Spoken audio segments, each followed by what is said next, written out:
நெற்பயிரை தாக்கும் புகையானுக்கான தீர்வு. விவசாய நண்பர்களுக்கு வணக்கம். இப்போ இன்றைக்கி நாம் இருக்கிற ஃபீல்டு வந்து பார்த்திங்கன்னா ஒரு நெல் வயலுங்க. நெல்லில் வந்து பார்த்திங்கன்னா உங்களுக்கு புகையான் தாக்குதல் வந்து பார்த்தோம்னா ஒரு பெரிய நோய்ங்க. இது வந்து பார்த்திங்கன்னா ஒரு பூச்சினால் ஏற்படுதுங்க. இந்த பூச்சி வந்து பார்த்திங்கன்னா நெல்லுடைய தண்டு பகுதியில் உட்காந்துங்க இந்த நெல்லுடைய சாத்தை பூரா உறிஞ்சிருதுங்க.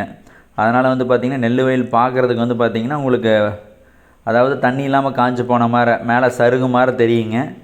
இதனால் வந்து பார்த்திங்கன்னா நம்மளுக்கு மகசூல் இழப்பு அதிகமாக ஏற்படுதுங்க. இது எந்த ஸ்டேஜில் தாக்குன்னு வந்து பார்த்திங்கன்னா கரெக்டாக நெல் வந்து பார்த்தோம்னா கதிர் வர்ற ஸ்டேஜில் தான் வந்து தாக்குங்க. ஸோ நம்ம நெல் கதிர் வர்றதுக்கு முன்னாலே வந்து பார்த்திங்கன்னா மருந்து அடிக்கிறதுனால இதை நம்ம வந்து கண்ட்ரோல் பண்ணிக்கலாங்க. இதுக்கு வந்து பார்த்திங்கன்னா உங்களுக்கு 10 லிட்டர் தண்ணிக்கு 25 கிராம் ஓடிஸ் அப்படிங்கிற ஒரு மருந்துங்க, ப்ளஸ் 10 லிட்டர் தண்ணிக்கு 10 கிராம் டாட்டா மீடாங்கிற சொல்லி ஒரு மருந்து கூட வந்து பார்த்திங்கன்னா 10 லிட்டர் தண்ணிக்கு 25 மில்லி வேப்பெண்ணெய்ங்க. இதை மூணையும் நீங்கள் கலந்து அடிக்கலாங்க. மருந்து அடிக்கிறதுக்கு முன்னால் வந்து பார்த்திங்கன்னா வயலில் இருக்கிற தண்ணியை வந்து நம்ம ட்ரை பண்ணி விட்றணுங்க. ஏன்னா இது தண்டு பகுதியில் படுற மாதிரி தான் அடிக்க போகிறோங்க.